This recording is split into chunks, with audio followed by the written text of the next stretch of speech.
Who doesn't love a good garlic bread? And this delicious recipe will give you a garlic bread that's crispy on the outside and soft and buttery on the inside. Use a French loaf to prepare this recipe. Start off by mixing some fresh garlic paste with some softened butter.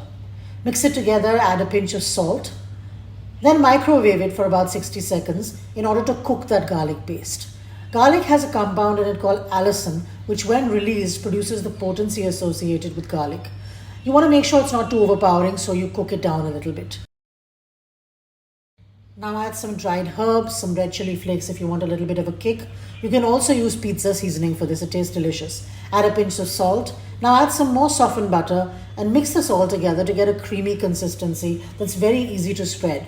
You do not want a melted garlic butter.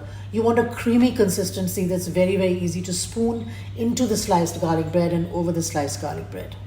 Finally, add about a teaspoonful of finely minced fresh garlic. This will give you that little kick which you'll really enjoy when you eat the final product.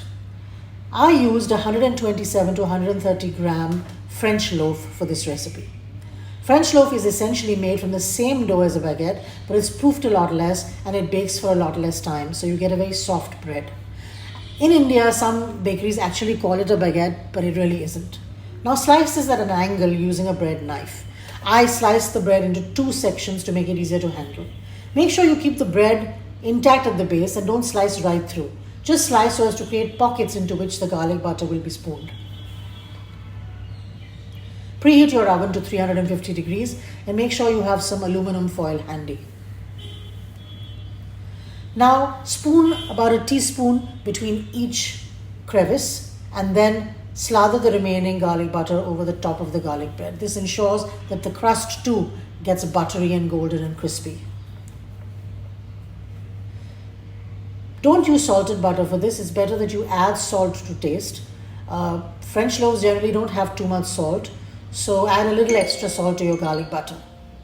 Now wrap it up in foil. Make sure that the sliced part of the bread faces upwards, otherwise all the garlic will drip out during baking.